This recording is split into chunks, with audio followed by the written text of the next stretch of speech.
If you ever wake to scratching beneath your bed, don't look down. It's not a rat. It's something that crawled up from hell and remembers your name. In the quiet mining town of Hollow Bend, people whispered about a cursed shaft known as Pit 9. It was sealed in the 1950s after a gas explosion killed 13 men. But the bodies were never recovered, just whispers that something else came up instead. Every few years, someone vanishes, always near the old pit, always after midnight. Ethan, a geology student, came to study the abandoned mines for his thesis. Locals warned him not to go near Pit 9. It breathes, they said. You'll hear it whisper before you see it. He laughed, until the first night. At exactly 3:07 a.m., Ethan woke to a faint tapping under the cabin floorboards. Tap, tap, then a long drag. It sounded like nails scraping wood. He froze. The sound came again, closer now, right beneath his bed. He leaned down with his flashlight. A hand reached out. Gray, rotted, with claws instead of fingers, it clutched his wrist before he could move. A second hand followed, pulling a body from the shadows. A man, skin blackened by soot, mouth stretched open as if screaming.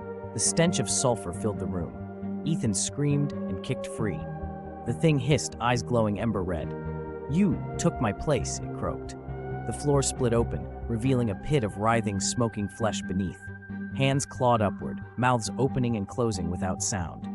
Ethan stumbled back as the creature climbed out fully, its limbs bending backward, bones snapping like firewood. He ran for the door, but the knob melted in his hand. The walls pulsed, breathing. Faces began pushing through the wood, miners half burned, their eyes empty. One whispered, "We didn't climb out." It did. The room filled with a deep, rumbling laugh. The creature stood taller now, its jaw unhinging, chest splitting open like a furnace door. Inside burned a light so bright it carved his shadow into the walls. "Hell needs balance," it rasped. "For every soul that escapes, one must return." Ethan tried to run, but hands dragged him down, pulling him into the burning pit.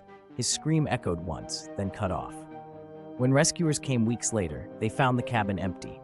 Only Ethan's notebook remained, its last line scrawled in ash. "There's something wrong under Pit 9. It's not fire down there, it's alive." That night, a new noise came from the mine, a faint tapping beneath the earth, followed by a whisper that chilled every bone in Hollow Bend. "Let me out, Ethan,"